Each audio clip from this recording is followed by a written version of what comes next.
안녕하세요. 경제와 투자 지식을 찰지게 빠드리는 경제방앗간입니다. 11월도 이제 절반이 지났는데요. 하지만 우리나라 주식시장 여전히 늪에서 허우적거리고 있습니다. 도대체 왜 코스피는 골골대고 있는 걸까요?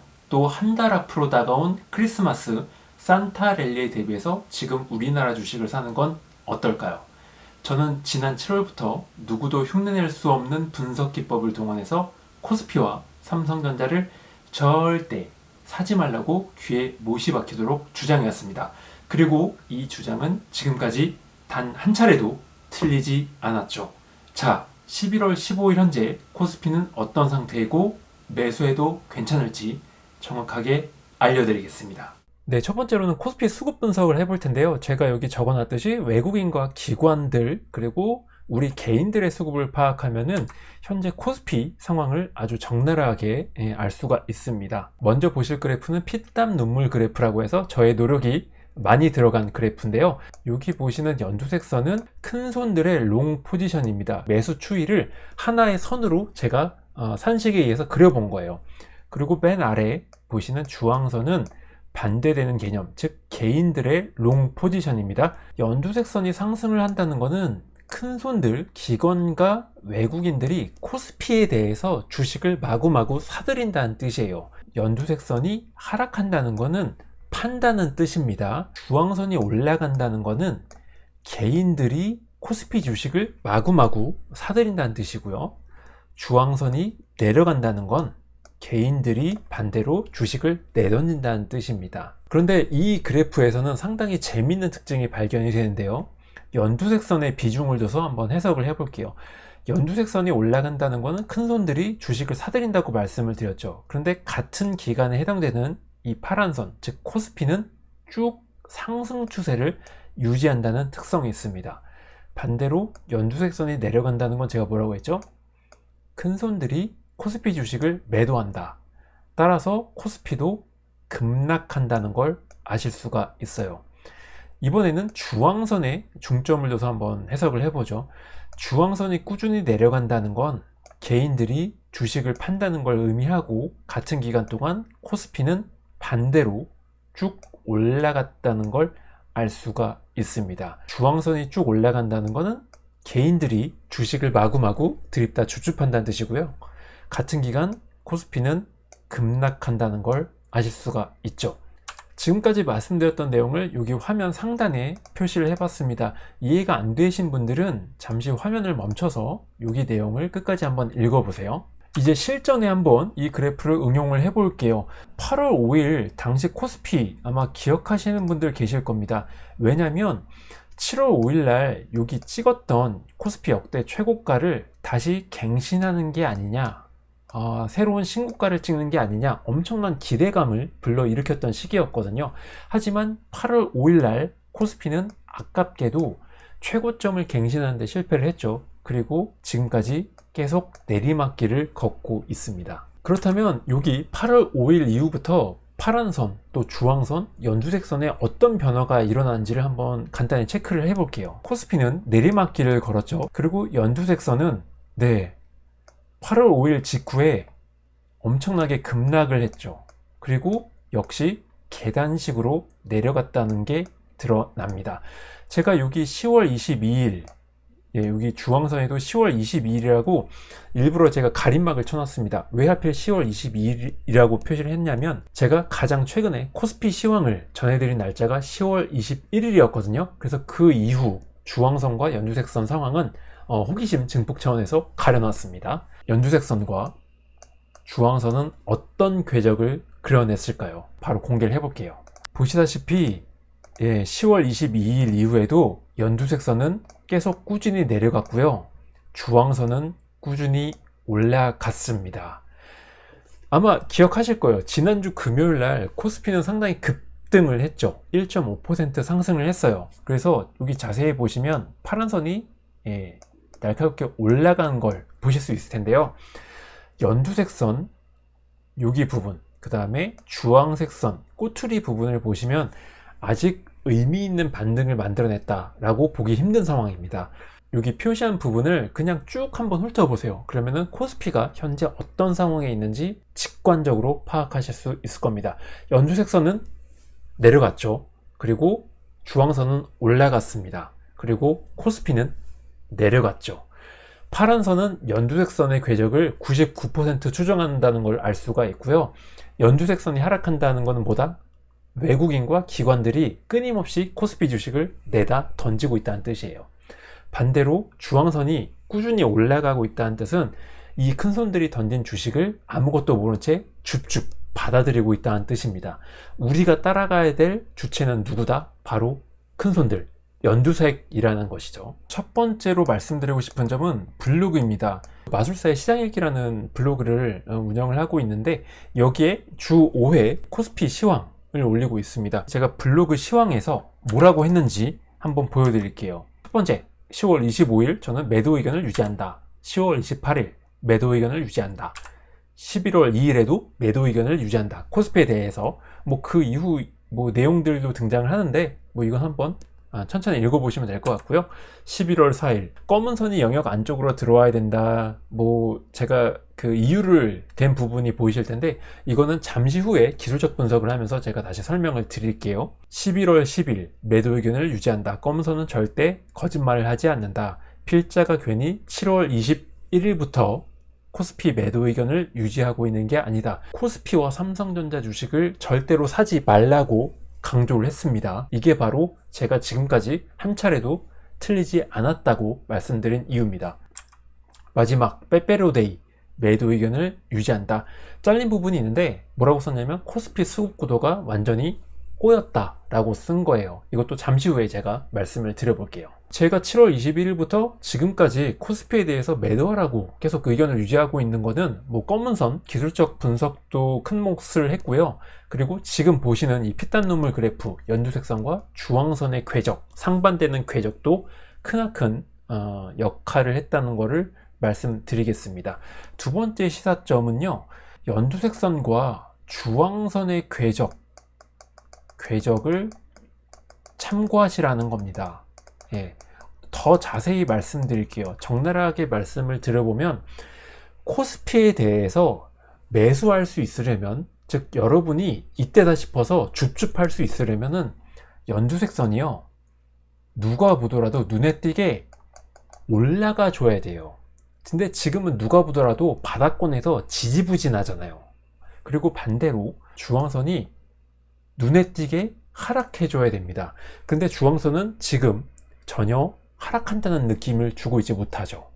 결국 아직까지는 지난주 금요일 코스피가 1.5% 상승했음에도 불구하고 코스피에 대해서 매수할 수 있다는 확신은 저 개인적으로 들지가 않습니다. 세 번째는요, 이거에 더 강한 확신을 가지려면 개인들 수급에 대해서 보다 자세하게 이 돋보기를 들이대야 됩니다. 바로 다음 장에서 살펴볼게요. 피땀 눈물 그래프 두 번째 버전인데요. 역시 저의 산식으로 그려지는 그래프입니다. 현물 수급뿐만 아니라 개인들의 선물 그리고 콜옵션 수급까지 반영을 해줍니다.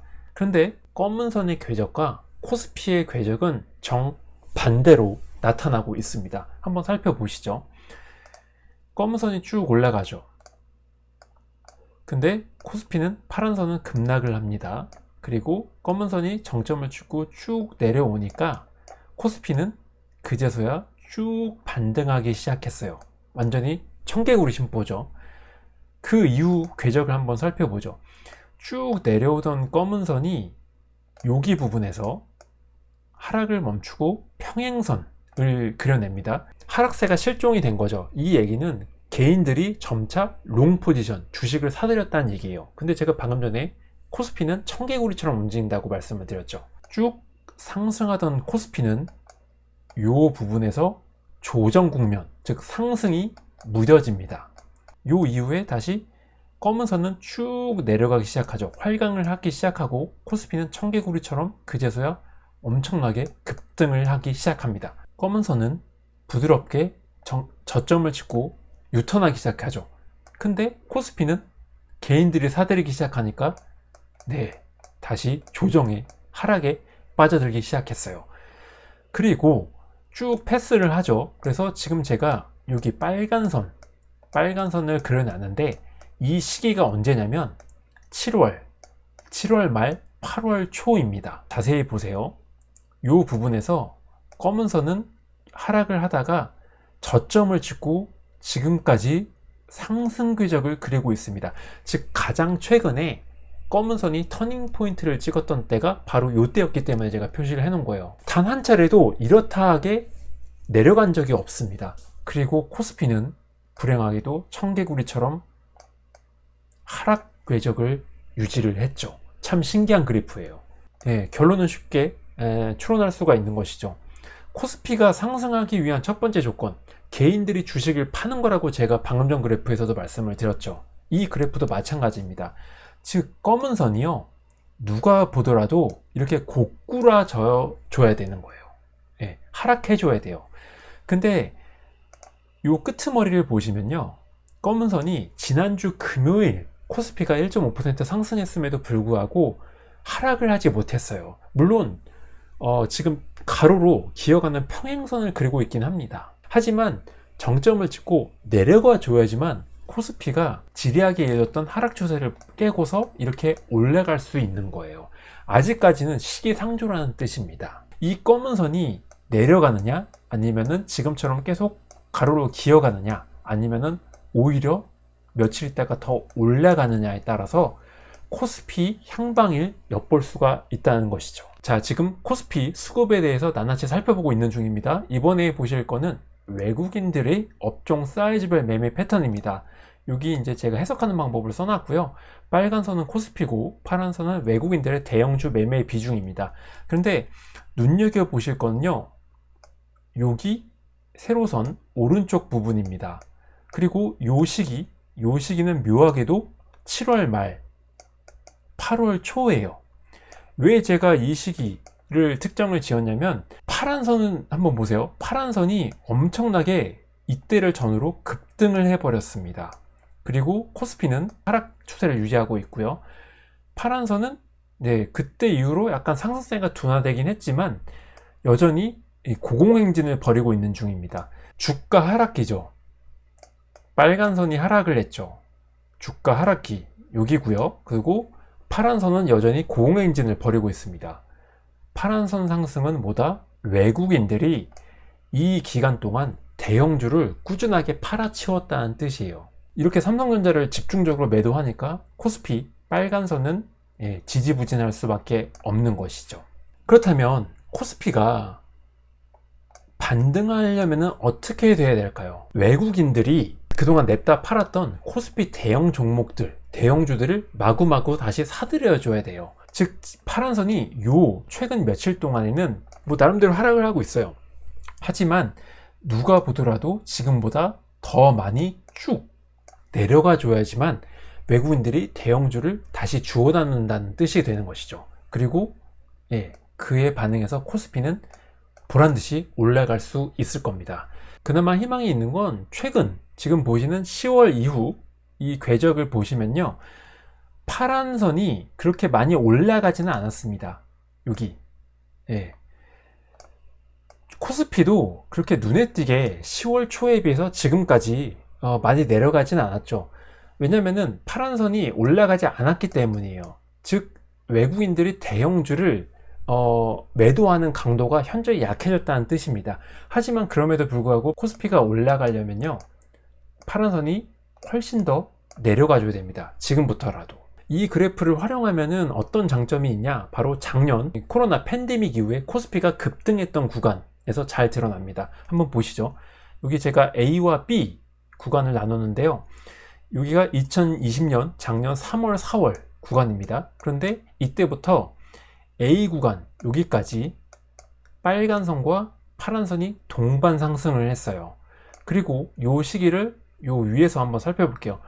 주가 상승기, 코로나 팬데믹 이후에 코스피가 급반등했죠. 그런데 파란 선도 상승을 했어요. 이거는요, 대형주를 사들인 게 외국인들이 아니었다는 뜻이에요. 즉 누가 샀냐? 바로 여러분, 개미들이 대거 사들였기 때문입니다. 이때 유행했던 단어가 있죠. 동학 개미 운동. 2020년 3월 4월부터 9월까지 코스피는 상승을 했는데 코스피를 상승시킨 거는 삼성전자를 위시한 코스피 대형주였고요. 대형주를 매수했던 주체는 외국인들이 아니라 바로 개인들, 여러분이었어요. 그런데 9월로 넘어가면서부터 이 패턴에 뚜렷한 변화가 감지되기 시작합니다. 즉 B 구간 이후를 보세요. 코스피는 잠시 11월까지 조정을 겪다가 다시 올해 2021년 봄까지 쭉 2차 상승을 시작을 합니다. 그런데 B 구간이 되자마자 파란 선은 정점을 찍고 쭉 하락 궤적을 그리죠.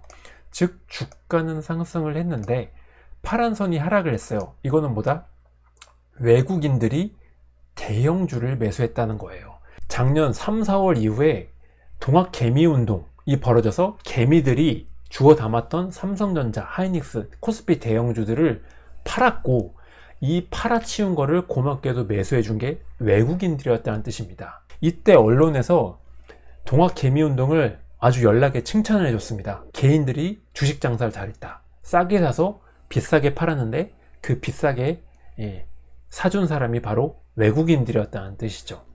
즉, 이 그래프 파란선의 궤적을 주도 면밀하게 추적을 해보면요, 지금 코스피가 하락하고 있다면 왜 하락하고 있는지, 대형주를 누가 팔고 누가 사고 있는지가 적나라하게 드러납니다. 이번에 살펴볼 거는 외국인들의 현물 수급 패턴과 환율인데요. 한마디로 말씀드리자면은 빨간 선이 꾸준히 지금 내려가고 있죠. 이거는 원화가 파워가 그만큼 절하됐다는 겁니다. 원화 가치가 낮아지니까 외국인들이 코스피에 대해서 살 이유가 점점 악화되는 거죠. 파란 선이 하락했다는 것은 주식을 내던졌다는 뜻이니까. 외국인들이 코스피에 대해서 다시 매수할 수 있으려면 빨간 선이 올라가는 게 좋을까요? 아니면 하락하는 게 좋을까요? 쉽게 답이 나오죠. 빨간 선이 같이 올라가 줘야 됩니다. 이 얘기는 환율이 내려가 줘야 된다는 얘기예요. 즉 달러가 약세를 보여야 된다는 얘기입니다. 이를 잘 보여주는 게 가장 최근 사례, 여기 녹색 선 내부인데 환율이 간만에 내려갔어요. 꾸준히 요 며칠간 하락했던 파란 선이 녹색 선 내부 구간에서는 갑자기 하락세가 실종이 되어버렸죠. 가로로 기어갔잖아요. 환율의 영향도 상당히 있었다라고 볼 수 있는 것이죠. 그렇다면 환율이 앞으로 이렇게 올라갈 것이냐, 그러니까 원화 가치가 올라갈 것이냐, 아니면은 잠시 쉬다가 내려갈 것이냐가 이 파란 선, 외국인들이 코스피 수급에 아주 엄청난 영향을 끼친다고 볼 수 있죠. 외국인들의 현물 누적을 이번에는 프로그램 비차익 쪽에 이 수급 패턴과 한번 견져서 볼 텐데요. 빨간 선과 파란 선의 궤적이 거의 비슷하게 나타나고 있습니다. 여기 제가 표시를 해놨죠. 10월 14일부터 10월 26일까지 환율이 하락했던 구간이라고, 여기 정도가 될 텐데, 역시나 현물 수급, 빨간 선은 제가 방금 전에 이제 설명을 드렸고요. 프로그램 수급도 계속 꾸준히 하락을 하던 게 요 환율이 하락했던 구간에서 하락세가 많이 무뎌지고 파란 선이 조금씩 올라가기 시작했다라는 걸 아실 수가 있어요. 하지만 그 이후에 환율이 다시 원위치 됨에 따라서 파란 선, 즉 외국인들의 프로그램 매수는 점차 매도로 바뀌었고 계속 부진하다는 걸 알 수가 있죠. 물론 이 그래프에서도 희망은 있습니다. 요 며칠 동안 빨간 선과 파란 선이 이렇게 보란듯이 올라가고 있기 때문이에요. 외국인들의 현물 수급은 대부분이 프로그램 수급, 바스켓 매매에서 좌우가 됩니다. 즉 앞으로 외국인들이 코스피를 많이 사느냐 파느냐는 이 환율 흐름에 달려있다, 이렇게 결론을 내릴 수가 있습니다. 제가 아까 보여드린 블로그 시황에서 코스피 수급 구도가 완전히 꼬여버렸다, 이렇게 제가 썼다고 했잖아요. 그 이유를 보여드릴 텐데요. 왼쪽에 있는 그래프는 외국인들의 현물 그리고 선물 수급을 나타낸 겁니다. 그런데 10월 들어서면서부터 파란 선과 빨간 선의 궤적이 완전히 정반대로 엇갈리기 시작했어요. 즉 외국인들은 현물을, 코스피 현물을 팔고 있고요, 매도 스탠스를 보이고 있고요, 선물에 대해서는 매수하고 있어요. 이론적으로 따지면 매도 차익 거래거든요. 이를 확인하기 위해서 차익 매수 거래 패턴을 한번 제가 분석을 해보니까 빨간 선을 보시면요, 10월 이후에 엄청나게 폭락을 해서 지금도 역시 바닥권을 기고 있다는 걸 보실 수가 있어요. 한마디로 이 두 개 그래프를 연결시켜 보자면 외국인들이 코스피에 대해서 아직 매수 스탠스로 돌아서지 않았다 라고 추론할 수 있는 것이죠. 이게 조금 나아지려면요, 즉 여기 보시는 빨간 선이 조금 그나마 상승을 해 주려면 일단 첫 번째로는 요 파란 선, 즉 현물 수급이 이렇게 상승을 해줘야 됩니다. 매도세가 조금 가라앉아 줘야 돼요. 네, 그래서 여러분들이 앞으로 보실 거는요, 외국인들의 현물 수급이 어떻게 나타나는지, 조금 매도세가 잦아드는지, 오히려 매수로 뒤바뀌는지를 중점적으로 보시면 좋을 겁니다.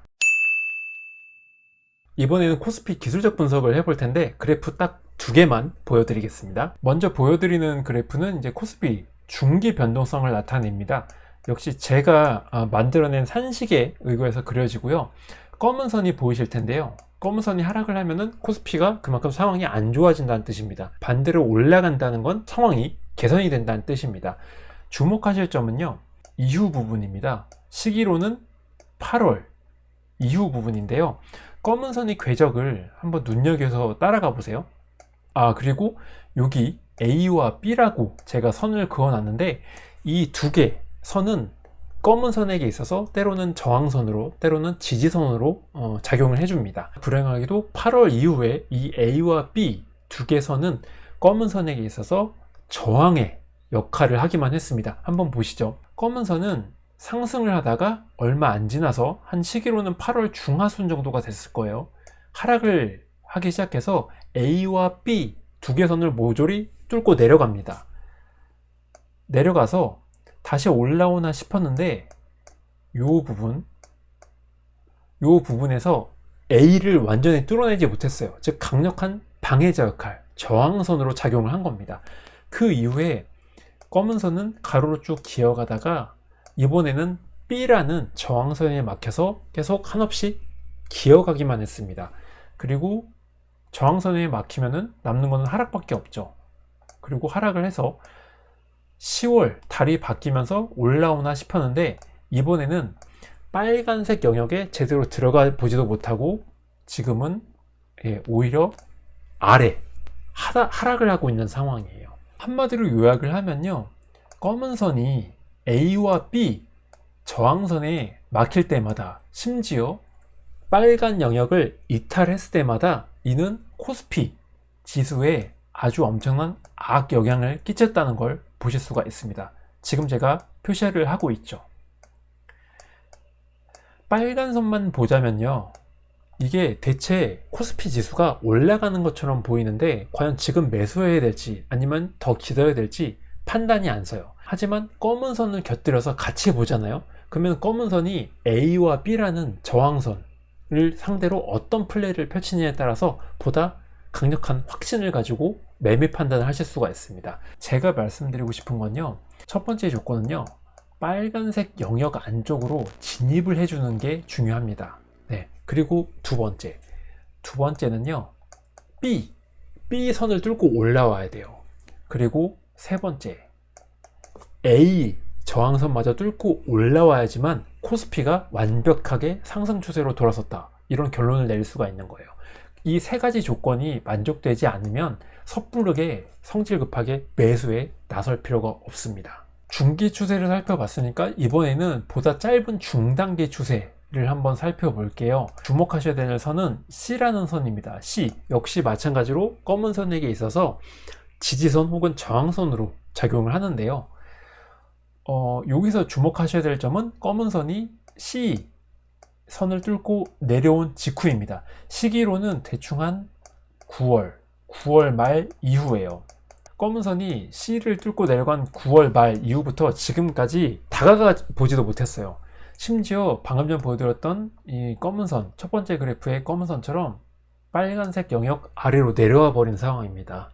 여기서도 마찬가지예요. 검은 선이 일단 첫 번째로는 빨간색 영역으로 진입을 해주는 게 필수적입니다. 그리고 두 번째로는 C라는 저항선을 뚫고 올라가 줘야 돼요. 그래야지만 코스피가 보란듯이 상승 추세로 복귀할 수가 있습니다.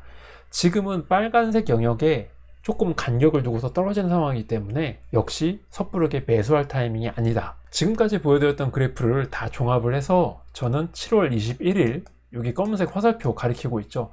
이때부터 지금까지 계속 코스피에 대해서 매도 의견을 유지하고 있는 중입니다. 뭐 듬성듬성 코스피가 이렇게 올라가나 싶었던 때가 있었어요. 예, 그래서 이때마다 유튜브 경제 전문가들, 자칭타칭 그런 사람들은 코스피를 이제 드디어 살 때가 왔다, 주춤해라 라고 주장을 했지만, 저는 한 개가 아닌 여러 개 그래프에서 아직 확신을 주는 신호가 나오지 않았었거든요. 그래서 저는 이런 속임수 구간 절대 현혹되지 않았습니다. 그래서 무려 3개월 넘게 계속 지금은 매수할 때가 아니다, 매도해라, 매도했어도 지겹도록 매도해라 라고 블로그 시황 또 유튜브에서 강조를 해왔습니다. 지금 시간이 11월 15일 오전 6시 정도인데요. 오늘 월요일장이 어떻게 될지는 지켜봐야겠습니다만, 일단 지난주 금요일 코스피는 반등에 성공했고, 제가 분석해내는 수급 여건, 주가 변동성 측면에서도 한결 나아졌다는 게 확인이 됩니다. 여기에 연말이라는 특수성을 감안을 한다면 이번에야말로 코스피가 절호의 상승 찬스를 잡았다고도 볼 수가 있습니다. 하지만 이때다 싶어서 코스피 주식을 사는 건 아직 시기상조라는 판단입니다. 올해 여름부터 코스피는 기대를 여러 번 불러 모았지만 매번 결정적 고비를 넘지 못하고 주저앉아 버렸습니다. 이번에도 그렇게 되지 말란 법이 없습니다. 결국 이번 주 금요일까지는 조금 더 지켜본 다음에 판단하는 게 좋을 것 같습니다. 코스피가 지금부터라도 올라갈 운명이라면 바닥을 확실하게 다진 걸 확인하고 매수하는 게 안전하다는 뜻입니다. 코스피 상황이 바뀌면 신속하게 알려드리도록 하겠습니다. 그리고 다음 영상은 450만 주주들이 궁금해하는 그것, 바로 삼성전자 주가 분석을 해드릴 예정입니다. 즐거운 한 주 되시고요. 지금까지 경제방앗간이었습니다.